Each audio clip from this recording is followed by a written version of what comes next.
பிரியமானவர்களே, இயேசுவின் நாமத்தினால் உங்களை வாழ்த்துகிறேன். எல்லாம் முடிந்து விட்டது, இதுக்கப்புறம் ஒண்ணுமே இல்லை அப்படின்னு நினைச்சிட்டு இருக்கிறீங்களே? இல்லைங்க, முடியல, இதோட முடியல. என் ஆண்டவருடைய அற்புதத்தின் வல்லமை உங்களை சந்திக்கிற நேரம். லூக்கா 7வது அதிகாரம் வசனம் 13-14 உங்களுக்காக வாசிக்கிறேன். கர்த்தர் அவளை பார்த்து அவள் மேல் மனதுருகி அழாதே என்று சொல்லி கிட்ட வந்து பாடையை தொட்டார். அதை சுமந்தவர்கள் நின்றார்கள். அப்பொழுது ஒரு வாலிபனே எழுந்திரு என்று உனக்கு சொல்லுகிறேன் என்றார். நாயினூன் என்ற ஊருக்கு இயேசு கடந்து போகிறார். பிதாவானவருடைய வழி நடத்துதலின்படி அவராக கடந்து போகிறார். அந்த இடத்துல இந்த விதவிக்கு அந்த மகன் ஒரே மகனாய் இருக்கிறார். அவனை இறந்து விட்டான். அந்த மகள் எல்லாவற்றையும் இழந்து விட்டேன்னு சொல்லி கடந்து போறார். வேதம் சொல்லுகிறது, அவர் ஊரின் வாசலுக்கு சமீபித்த பொழுது மரித்து போன ஒருவனை அடக்கம் பண்ணி கொண்டு வந்தார்கள். அவன் தாய்க்கு ஒரே மகனாய் இருந்தான், அவளோ கைப்பெண்ணாய் இருந்தாள். ஊராரில் வெகு ஜனங்கள் அவளோடு கூட வந்தார்கள். ஏற்கனவே கணவனை இழந்திருக்கிறாள், ஒரே ஒரு மகன், அதை இழந்து விட்டார். என் லைஃப்ல இருந்த ஒரே ஹோப் இதுதான் பாஸ்டர், எனக்கு இருந்த ஒரே சான்சஸ் தான், எல்லாமே மிஸ் ஆயிருச்சு, நான் என்ன செய்வேன்? கண்ணீரின் மத்தியில, வாழ்க்கையின் விரக்தியின் மத்தியில, இனி வாழத்தான் வேணுமா? வாழ்ந்து நான் என்ன செய்ய போறேன்? What is use of living in this world? மிகுந்த மனக்கலக்கத்துல விரக்தியோடு இருக்கிறீங்க. இந்த சத்தம் உங்களை துணிக்கிறது. இந்த செய்தி நீங்க பார்க்க கூட இல்ல, இந்த சத்தம் துணிக்கிறது உங்களுக்காகத்தான். அன்றைக்கு நாயினூர் விதவையை சந்தித்த அந்த இயேசு இன்னைக்கு இந்த சத்தத்தின் மூலமா உங்களை சந்தித்துக் கொண்டிருக்கார். அழாதே, அழாதே, அழாதே, போது நீங்க அழுதது, போது உங்க விரக்தி, அழாதே என்று சொல்லி கிட்ட வந்து பாடையை தொட்டார். இந்த வார்த்தை கடந்து வருகிற பொழுது எந்த இடத்துல உங்களுக்கு ஃபெயிலியர், எந்த இடத்துல டிசப்பாயின்மெண்ட், எந்த இடத்துல கைவிடப்பட்டீங்க, எந்த இடத்துல இதுக்கப்புறம் எனக்கு சுகமே இல்லையோ, பரிசுத்த ஆவியானவருடைய கரம் உங்களை தொடு, தேவனுடைய கரம் உங்களை தொடு, இயேசுவின் கரம் உங்களை தொடு.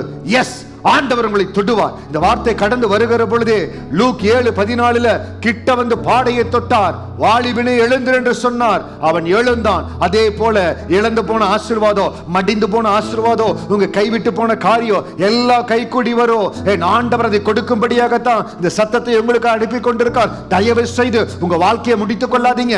தயவு செய்து இது வாழ்க்கையின் கடைசியில் உங்க ஆண்டவர் ஏசப்பா நித்திய ஜீவனுக்கு உங்களை அழைத்து இருக்கிறார். ஏதோ ஒரு காரியத்தினால இந்த விரக்தியில் ஓடிக்கொண்டிருக்கிறீங்க. அன்பான மகனே, மகளே, don't go towards a suicide attempt.